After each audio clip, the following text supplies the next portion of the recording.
Elise and I are super honored to present on the topic of the Sacrament of Marriage. We hope this will be helpful for you all, but also may this be as interactive as possible. So if you have questions or thoughts, please stop us at any time.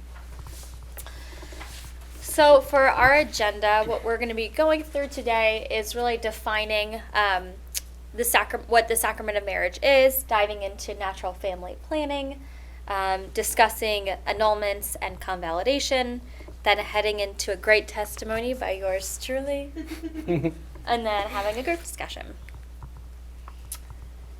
So I'm a visual learner. I don't know if anyone else here is here as well. So we thought we would kick things off with a sweet little video.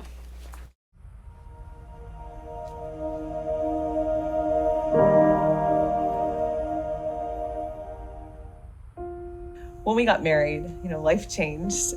You start living for somebody else. Before marriage, I could just, get on a plane ride, go anywhere at a whim, and not really have to consult anybody about my plans or what I was doing. But when you get married or when you start dating and being engaged to someone, you start thinking about another person. And really, there's this part of you that starts to die to yourself. Like you're really starting to live for another. And in my own heart, I'm starting to think like, what will make Bobby happy? I'm not just thinking about me anymore. I'm thinking about my husband and, what his wants are, like what his dreams are and how we can do that together. And I was in the seminary for a few years before meeting Jackie. And so I was surrounded by dudes. So life's a little different now. But I had, again, a lot of personal time to just read or pray or work out and didn't have to check in. Learning to be mindful, learning communication, which is great for any man to learn, but to always be mindful that was she waiting on me for something is other chores that I can help out with to make her day easier. Doesn't come naturally necessarily, but we're all learning, and if you're doing it right, you're growing in holiness bit by bit, and you're gonna love her more at the end of each day. And even communication. I remember telling him at one point, I said, listen, you're not in the seminary anymore. You can't just run away. Like if we get in an argument, you can't just run away, like close the door behind yourself. We have to actually talk about things. So we had to learn how to communicate in our marriage. And what was really good about that is there's this idea that when you get married, that it's happily ever after, right? Like you never fight. It's like perfect. It's like a Disney movie, but really there are going to be times that you argue. And, we were raised differently. We have different expectations. When you get married, it's like you argue, but we actually had to learn how to argue in a healthy way. And our dating and engagement was difficult because we were learning how to do that, how to have disagreements and not to hurt each other in that process. So marriage, actually our first year of marriage was beautiful because we learned more about each other and we learned how to argue. And even though there are times like you want to punch him in the face, I mean, not really, but kind of. But you learn how to love that person and how not to say things you're going to regret. I think sometimes before marriage you have this fairy tale idea, but when you actually get into a relationship, you realize disagreements come up and how you deal with that is huge. Communication is a huge part of a marriage.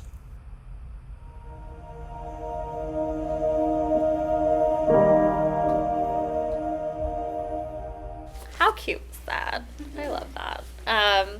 I love how Jackie talks about learning to live for someone else as also learning how to argue in a healthy way. I definitely found those to be two helpful lessons to learn. Yeah, very, very true. And what we also loved about this video is how sincere, how honest, how transparent they were about their past selves and how they're changing through this sacramental marriage, right? Both individually and as a couple. Recognizing that entering into a sacramental marriage is like entering into an unknown field with full of roads that are just waiting to be explored. Some roads are short, smooth, and they bring immediate happiness. Some roads are longer, they're rougher, maybe even a pothole here and there.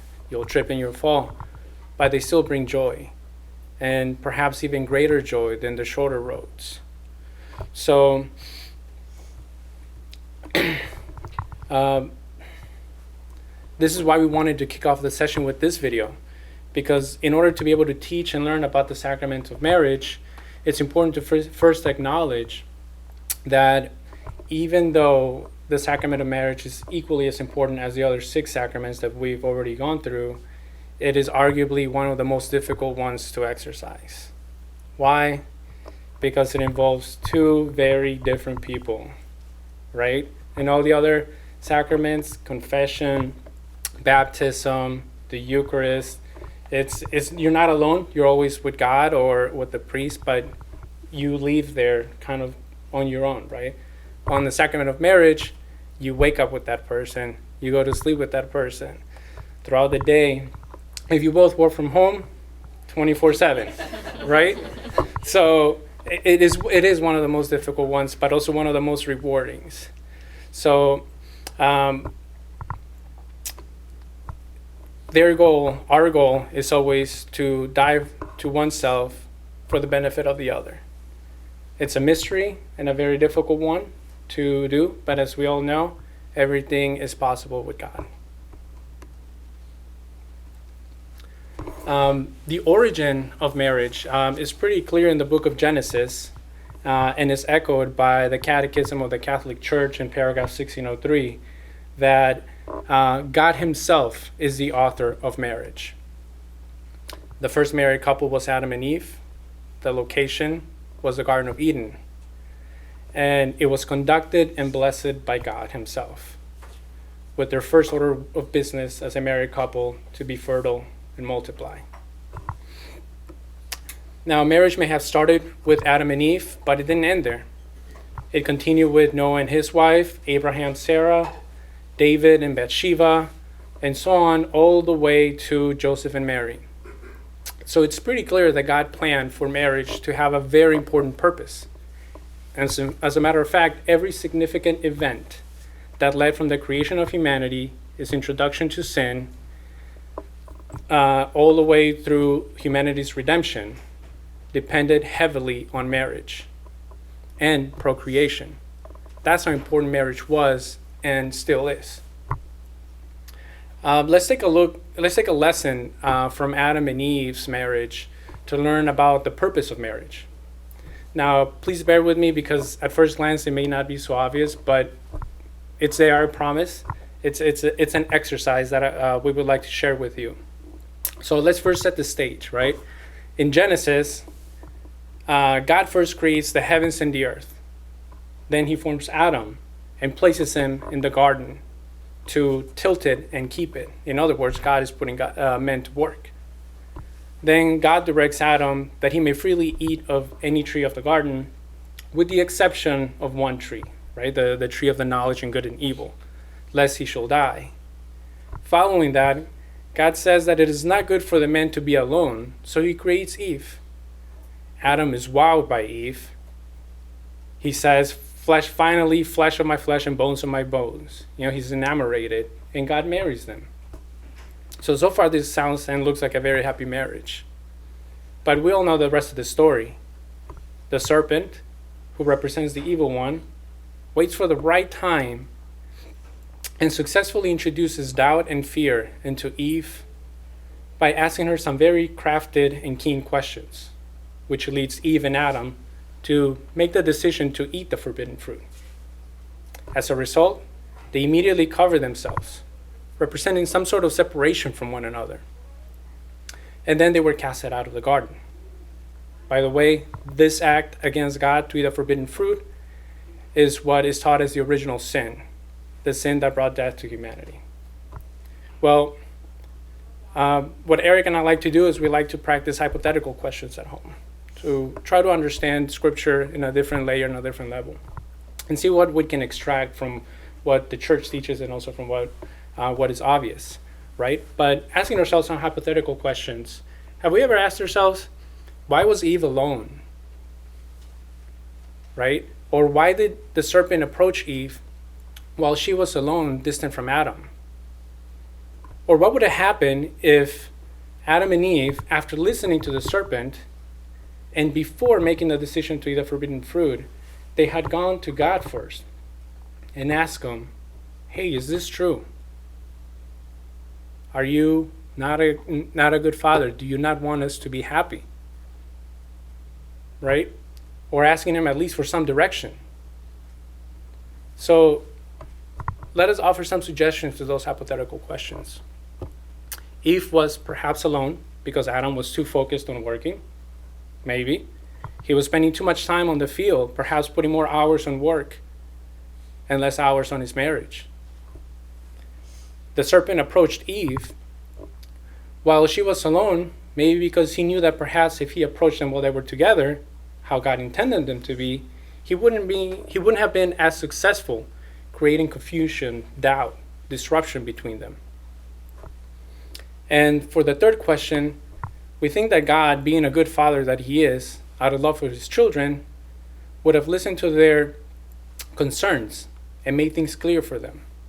They would have left that conversation with God in peace and continue their daily lives with certainty that God is a loving father and his will for them in their marriage, as unfair or as unloving as the serpent painted it for them, is actually far more loving and beneficial for their marriage. The final outcome would have been much different, right? Perhaps sin and bringing death to the world would have been avoided if Adam and Eve had taken those steps. I guess we'll never know. But to put this in perspective, this isn't just about Adam and Eve. It's about us and our marriages. The problems Adam and Eve faced and the suggestions we offer to these hypothetical questions, in other words, what Adam and Eve could have done, is the purpose of a sacramental marriage. Simply put, the purpose of a sacramental marriage is for each spouse to bring each other to God while in this world, and ultimately to heaven. Allow me to share a story with you, a personal story of Eric and I, as an example. I'll try to keep it short. Eric and I have been married for 6.5 years now. And it has been God's will for us not to have children yet. Aside from trying to have children naturally, we have been trying to adopt for almost 2 years now. In the time that we've been trying to adopt, we have undergone 2 unsuccessful adoptions. The first attempt, we were notified that the biological mother had changed her mind right as we landed in Florida. We received a phone call. It was very difficult to accept. It was very heartbreaking. We thought we were finally going to be parents. We stayed in Florida for a few days with hopes that the mother would perhaps change her mind. We didn't know what changed her mind in the first place. But the next day, we went to Mass. We didn't really feel like going. We didn't really feel like doing anything that day. But the Holy Spirit was telling me that we should go. So we went. I'll be honest, I don't know about Erica, but I don't remember anything the priest said in that Mass. Nothing. Because my mind was too occupied asking myself questions like, why is God letting this happen? Does he really love us? Can he see how painful this is? Does he really want what's best for us? Does he not want us to be happy? So once Mass ended, I waited until everyone left and started to burst into tears. I couldn't hold it anymore. After several minutes, while still crying with my head down, I said to Erica, "It's not fair." Erica then proceeded to lift my head, and while pointing at something, she said, "Look there." I turned at what she was pointing to, and she was pointing to Jesus crucified, as you can see on the screen. After I saw Jesus crucified, Erica said, "Was that fair?" If what Jesus went through was not fair, who are we to complain what is fair or not to us? That's what Erica said to me at that moment. Those words made me realize that Jesus was with us now more than ever. That he experienced what is unfair way before we did. All of my fear and doubt disappeared, and I felt peace. We left Mass and continued into our daily lives, trusting that God had a bigger and better plan for us. In retrospect, I see that I was in the garden at that time, just like Eve was. And the serpent was trying to introduce fear and doubt into me, just like he tried to Eve. But the difference was, going back to those hypothetical questions and the suggestions, that I wasn't alone. My spouse was sitting right next to me in Mass. We were together, bringing our situation to God before making any significant decisions. And above all, my wife was fulfilling her role in the sacramental marriage, which was bringing me to God by pointing me to Jesus crucified. Now, this is just our story, right? We have no control as to the challenges and struggles that we're presenting in our marriages. Unexpected employment, perhaps, new job opportunities that pay better, but takes time away from your family, perhaps the loss of a family member, illness of a spouse or child, the person your children starts dating or even marries, becoming empty nesters, or even what to do after retirement. They're all valid scenarios.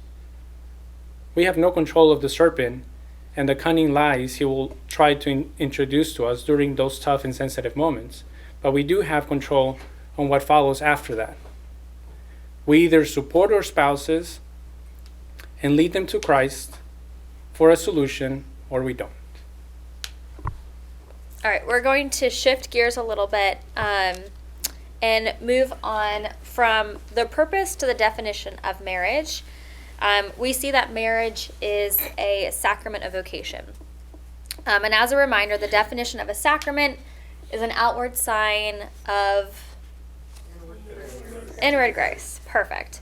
And this is where man and woman are united together in holiness, and marriage stems from the unity of Christ's love for the church. Now, there are a few essential elements that have to be present at the moment of marriage in order for marriage to be valid. The couples enter into the marriage freely, so meaning that no conditions get in the way, they're not related or bound by other vows. The couples freely exchange consent, so they choose each other freely and not with pressure from anyone else, aka mom or great Aunt Frances, who's super pushy. They come into their together. There also needs to be a public exchange of vows, so this is a sign for God's love for each other and the world. And finally, since marriage is a covenant, this means that our expectations need to be aligned that this is lifelong, faithful, and open to children, an open to children marriage. And that being open to children is very important, as this is the perpetuation of God's people. This also puts the onus on the couple one day to become parents and then pass on their faith to their children. And that's why we refer to the family as the domestic church. And the other week, when Father B was talking about the vocation of holy orders, he sprinkled in photos of himself getting ordained. So we figured we would take the opportunity to sprinkle in photos of us getting married. So here's one of our favorites. All right, next. So next we'd like to discuss how the sacrament of marriage is administered. And again, at any point, if you have any questions, stop us. So the wedding will take place inside of a church building, unless there are certain circumstances that where you get special permission by the bishop. So for example, for Luis and I, we did receive permission from the bishop to get married outside of a church building. Part of my family is Jewish, and we just wanted to respect them. So inside of a church building is part of the administration. And then a wedding is always conducted by a priest and sometimes joined with a deacon as a part of Mass. What I think is super unique, I think this is interesting, but I might be the only one. What's unique about the sacrament, unlike all the other sacraments, so sacrament of holy orders, baptism, Eucharist, confirmation, anointing of sick, and confession, is that all other sacraments are administered by the priest. Whereas in a marriage, while the priest is still a crucial part of the wedding as a witness, the marriage is administered between the man and the wife, which I think think is super cool. And then where do we get this from and who? As Luis mentioned, from the very beginning of the Bible in Genesis, where Adam and Eve came together in a sacred place, and there were 3 individuals present: Adam, Eve, and God. So, good so far? Okay. So now we want to clarify what marriage is and what marriage is not. So starting off, marriage is not a contractual agreement that can be ended at any time for any purpose. It is a sacrament. It's a covenant. Marriage is not a partial gift of self, only given oneself to the point where it becomes inconvenient. It is a total gift of self, just how Jesus gave himself totally to his bride, the church, literally to the very last drop on the cross. Marriage is not about feelings or emotions. It's a decision. This is one that we love. It's a decision. Love and commitment towards one another cannot be dependent upon feelings. Feelings change. Feelings are unstable. When it's a decision, the love is there regardless of the circumstances, and it's steady and immovable. Marriage is not selfish love, where it's all about me, myself, and I. It's about sacrificial love, the love that involves dying to oneself for the benefit of the other, the Jesus type of love. Marriage is not to be served, where I'm expecting the other to do all the work. It's about serving the other, just as Jesus told his disciples, to be the greatest is to be the least, to be the servant. Marriage is not just great, it is holy. It is lifting one another to God. And finally, marriage is not just about sex to gain temporary pleasure. It is an act of love that is fruitful. Fruitful in the sense that it unites each other and also brings children into the world. Just think about on your wedding day. The priest doesn't say, as long as you both shall love. The priest says, as long as you both shall live. So marriage is an indissoluble sacrament. Good job, Taylor. Thank you. Something to be upheld and protected. So just as Christ loved the church and sacrificed everything for her, we are called a domestic church as to reflect the Lord's love and patience and forgiveness and fidelity in our own marriage and in our own households. So, why can marriage exist only between man and a woman? Well, again, going back to the very beginning, to the Genesis, God created them male and female and blessed them and said, be fruitful and multiply. That's something that only a union between a male and a female can express the sexual complementarity willed by God for marriage. Biologically, men and women are made for each other, and marriage is the only relationship that leads to the perpetuity of humanity through the action of marital intimacy and procreation. Procreation cannot be achieved between 2 people of the same sex. Now, that being said, we want to make it clear to everyone that in no way is the church judging individuals with same-sex attraction. Only God can judge. God commanded us to love one another, regardless of our disagreements, just as he loves us. We just want to point out that the purpose of marriage is to be fully unified, as well as being fruitful and multiply from a biological standpoint.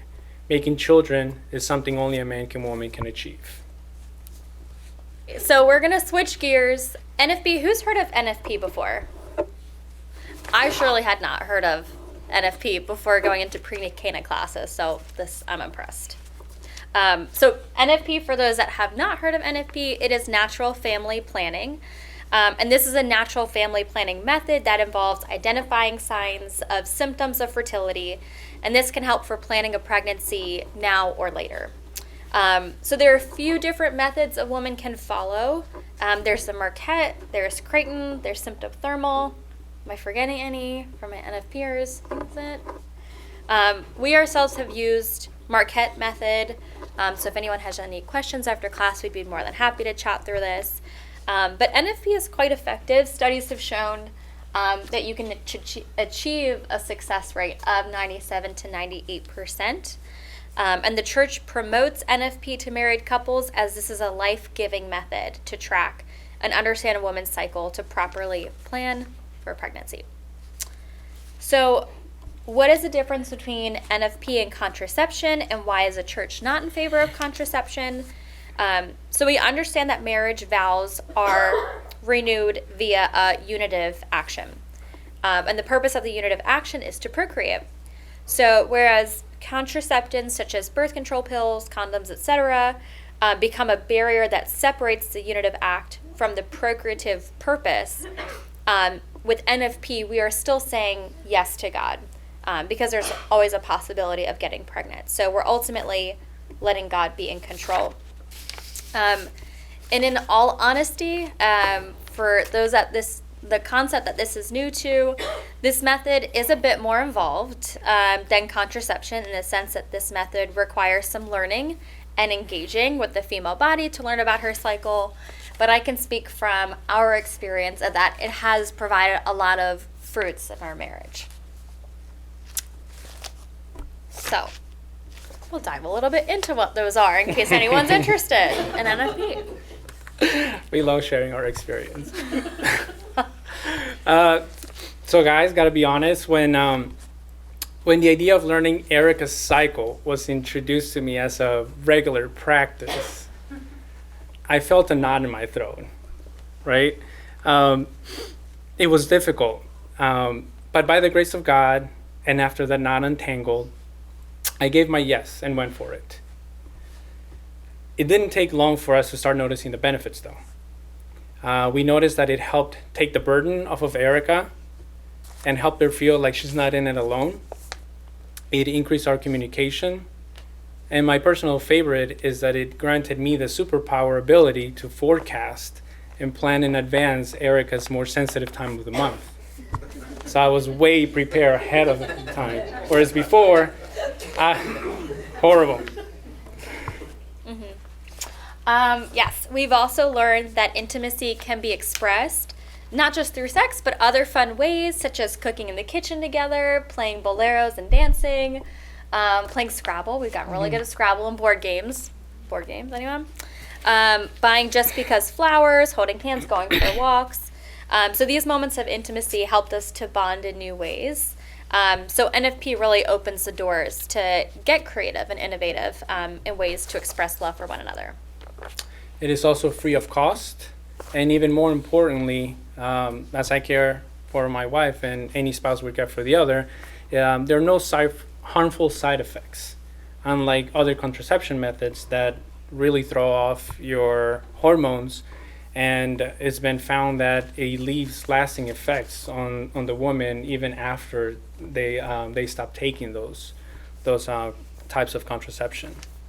And then finally, it can be used in special circumstances such as postpartum, breastfeeding, and perimenopause. All right, so switching to another topic, now we're going to chat through annulments and convalidations. An annulment, by definition, is a declaration by a church tribunal that a marriage thought to be valid according to the church law actually fell short of at least one of the essential elements required for a binding union. So each case is viewed by an ecclesiastical tribunal where the church will determine if the sacramental marriage was invalid from the start. So going back to the beginning of what we mentioned, if one of the essential elements of a valid marriage is missing, such as giving selves freely, exchanging consent, public declaration, and openness to life, if one of these is missing, then there are grounds for an annulment. And just to clarify, an annulment is not a divorce. Not even the Pope could divorce you if he wanted to, as marriage is a God-given sacrament. But the church believes that if one of the essential elements is missing at the time of marriage, then the marriage may not have been a valid Catholic marriage to begin with. Moving on to convalidation. As intimidating as it may sound, its true meaning is actually much simpler and its purpose much more rewarding. If we break down the word convalidation into con and validate, con means with, and validate means something that comes with or is included with the validation process. So in Paul's letter to the Corinthians, he reveals that he is the steward of the mysteries of God. Paul, being a ministerial priest, becomes the what is included. He's the con, because he's a steward. And in Latin, the word mysteries means sacramentum, which is where we get the word sacrament from. So what Paul is essentially saying here is that he, a ministerial priest appointed by Jesus, is the steward of the sacraments of God. In this case, is the sacrament of matrimony. Therefore, a priest being present in the marriage as a witness before God to give his blessing is a requirement for a sacramental marriage or for an existing marriage to be convalidated. So we love talking about marriage, obviously. And so we speak with lots of individuals all the time about topics such as these. So we noticed that there were some common misconceptions about annulments and convalidations that we wanted to debunk and share with you today. So the first misconception that we've seen is, if I had children while civilly married, does this make my child illegitimate?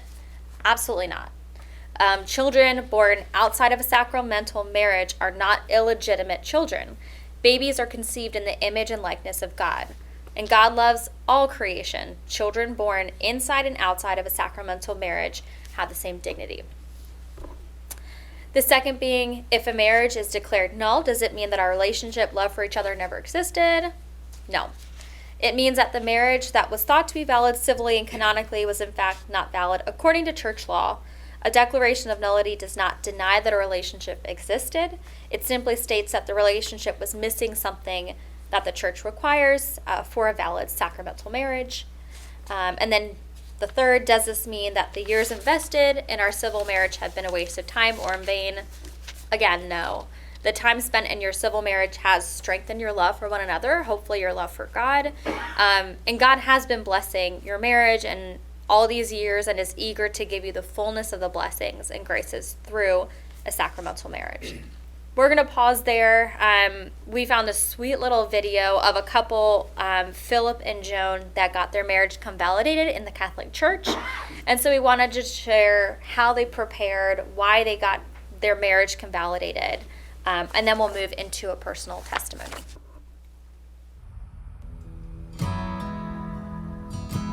We've been married for 2.5 years. I think what led us both to marriage was initially just a strong desire that we just felt we needed to really be together without understanding why did we really want to be together. When I was lost, you saved me. We were both very imperfect people. When I was lonely, you stayed. And we had to learn from one another a lot. When I was wrong, I didn't used to go to church, so we didn't really know how to connect with Christ, how to position our faith in our relationship as well. So what we did was just dealt with our own relationship in our own ways. When I got baptized, I wanted to drastically change my life. One day he came to me and said, "I'm not happy they love God more than me." It was hard for me to understand where she was at. And then once our cooler heads collected and we were able to discuss it, I could understand and process why she feels the way that she does.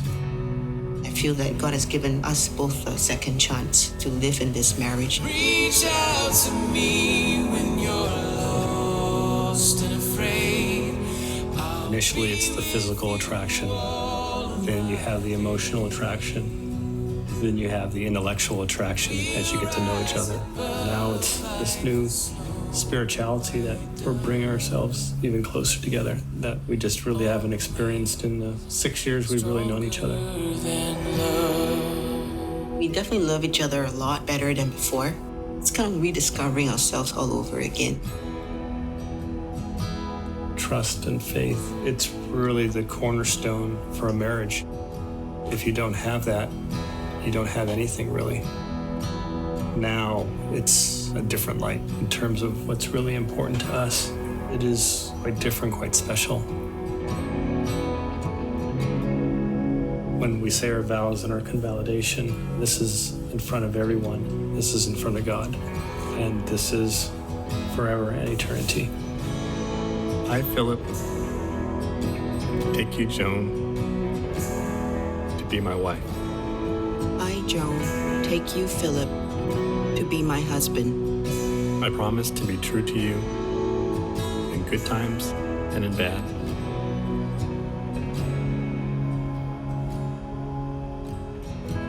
In sickness and in health. I will love you and honor you all the days of my life. Joan, Philip, take this ring as a sign of my love and fidelity. in the name of the Father, and of the Son, and of the Holy Spirit.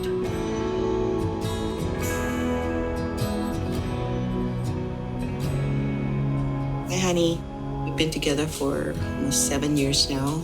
It has definitely been a journey that's filled with lots of up and downs. You've always stuck around, you've always been there, and I just want us to be better. We're gonna have great moments together. We're gonna have, a lot of challenges as we go along, but I think we're gonna cope with it a lot better.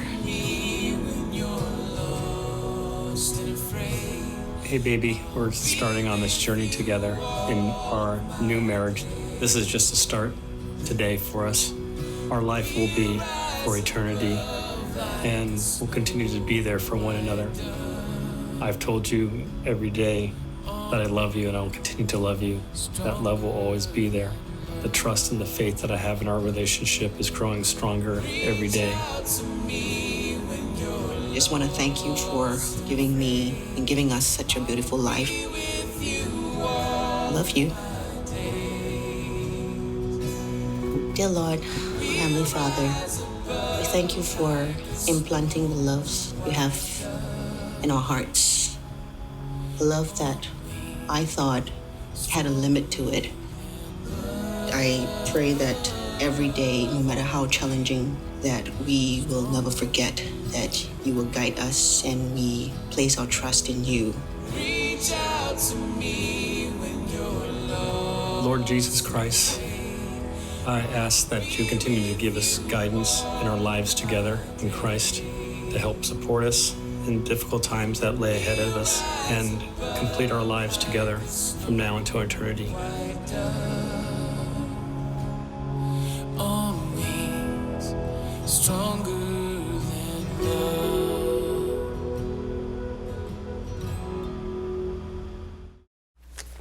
All right. Well, that was sweet. Just to give an insight into what convalidation could look like. Plus, you get a little break from hearing us. So Bro. everybody deserves a break, right? Well, break's over. How much more time I got? But in more seriousness, we're about to share another testimony, and this is a testimony that came about last year. And it's a testimony that is very near and dear to my heart because it's a story about my parents. It's a story of them saying yes to annulment, convalidation, and openness to life. So here it goes. Last year, while preparing to teach this class, God whispered in my ear to share the story of my parents, who, interestingly enough, after giving careful thought, dealt with annulment, convalidation, and a scenario where they chose to be open to life in a very special way. All significant topics of the sacrament of marriage.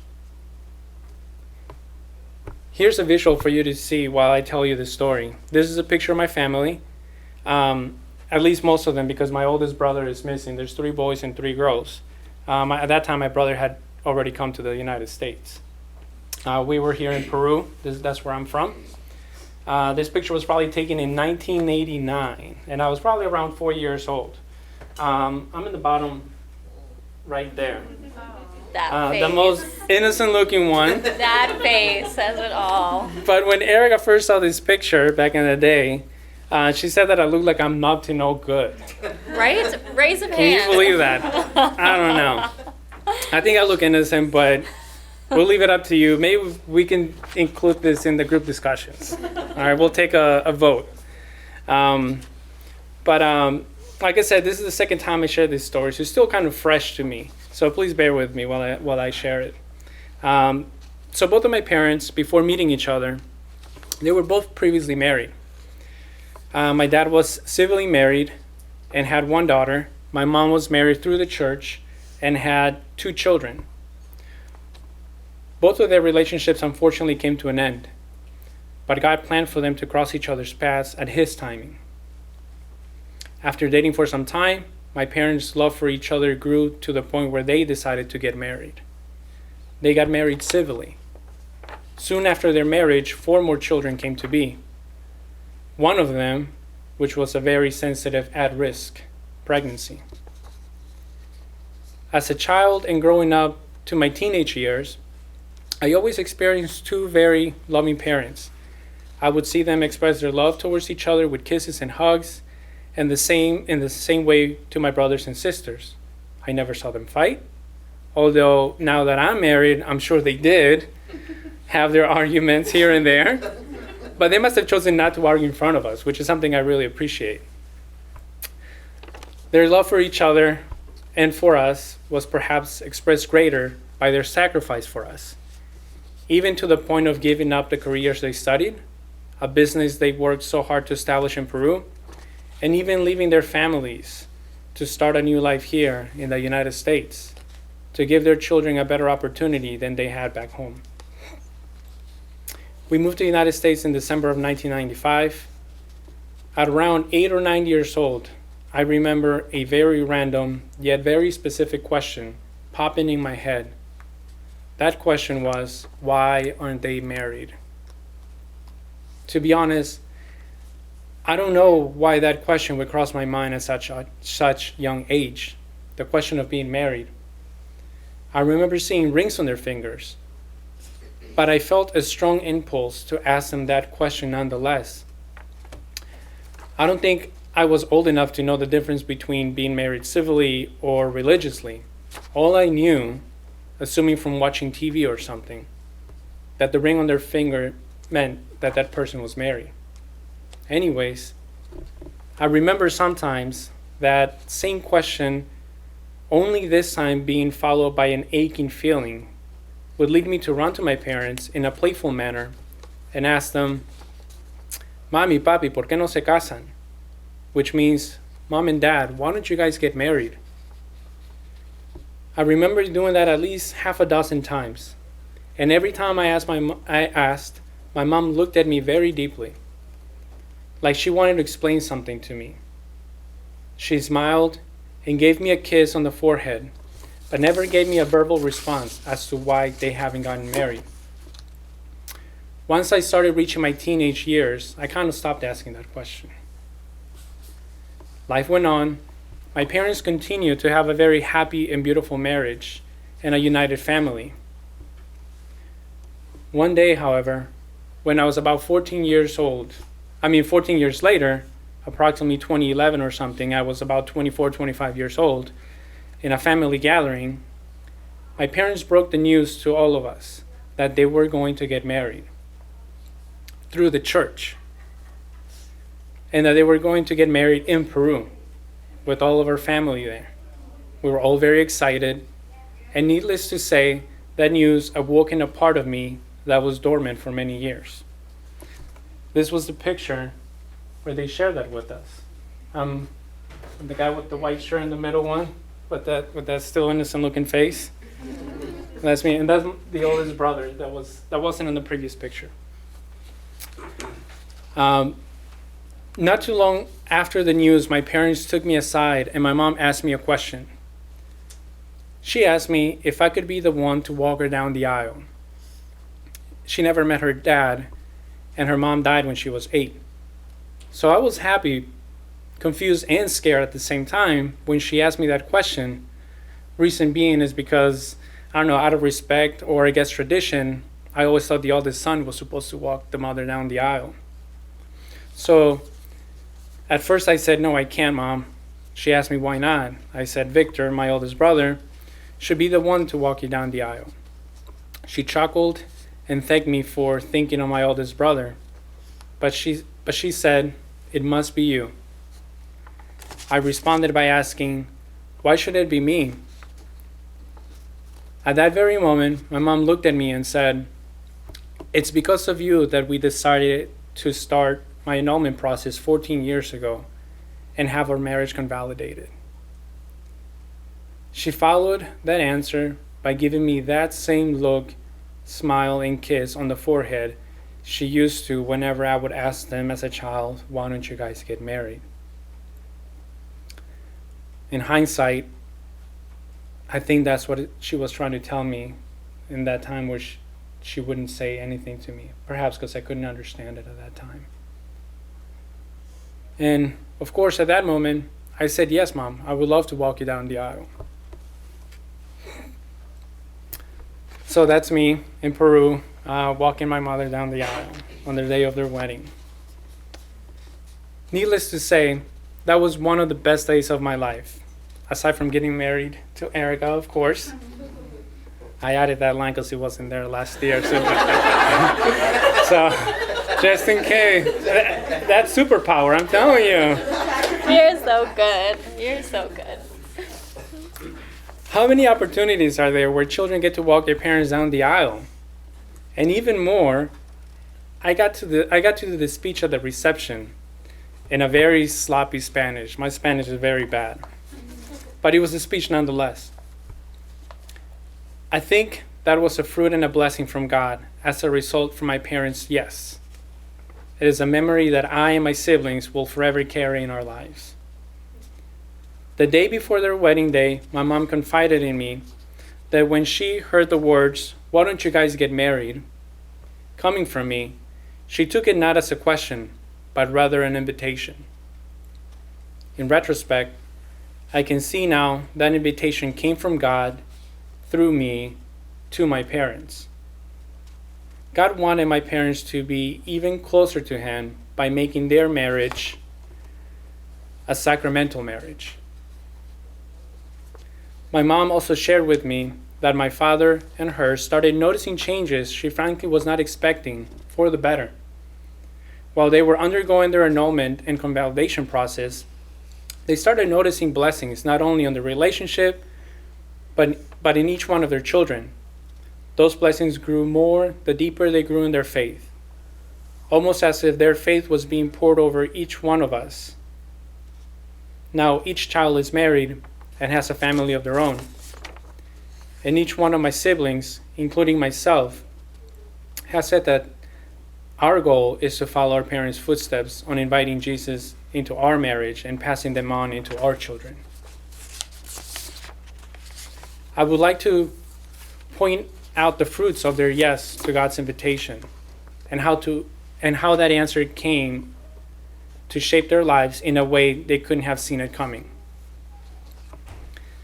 After saying yes to the invitation of sacramental marriage, through their process of seeking help from the church, for my mother's annulment, they came to meet very devout Catholics and priests.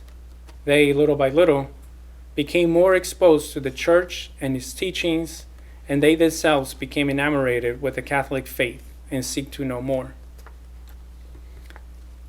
I mentioned earlier that there was one at-risk pregnancy. My mother underwent a critical last-minute surgery, a surgery that included general anesthesia. A couple of weeks after the surgery, she went to the doctor because she was feeling some abdominal pain. She thought it was probably some side effects from the surgery. Well, to her surprise, she came to learn that she was already 3 months pregnant, and that none of the doctors had noted that she was pregnant during the surgery. Out of concern for the baby, my mom sought guidance from several doctors. All the doctors and nurses told her that since the baby was air deprived for almost an hour while she was in surgery, that child could be born with many physical and mental challenges, perhaps even in a vegetable state. Their suggestion to my mother was simply to abort the baby. There's no point of bringing a child like this into this world. He would just be a burden to you. Think about your future, the doctors would say to my mother. So my mother, out of desperation, went with my father to the parish priest and asked for guidance. They didn't know what to do. All she could do was cry. According to my mother, the priest brought her to the altar, blessed her belly by pouring holy water, an anointment oil on her belly and said to her, "Do not worry. This child will be fine and is destined to live." My mother felt better after the blessing, and 5 months later, a healthy 10-pound baby boy was born. Oh my gosh. My mom named him Luis. That baby was me. The same baby that 10 years later would ask them, "Why don't you guys get married?" So the domino effect that their initial yes trigger would play along this way. At one point in life, my parents were faced with a tough personal decision to say yes to the church teaching of choosing life. God blessed their yes to that teaching with a child that would help them say yes to the church teaching of annulment and convalidation. God blessed their yes to the teaching of annulment and convalidation by introducing them to faithful Catholics that would help them dig the treasure of their faith.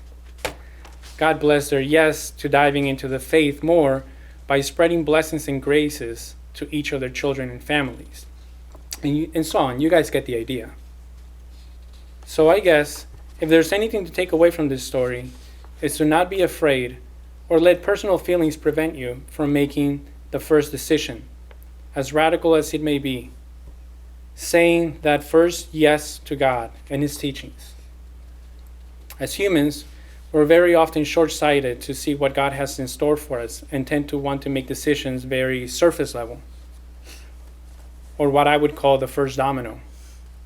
God has positioned all the dominoes in your journey of faith already. He's just waiting for you to say yes and tip that first domino. Thank you.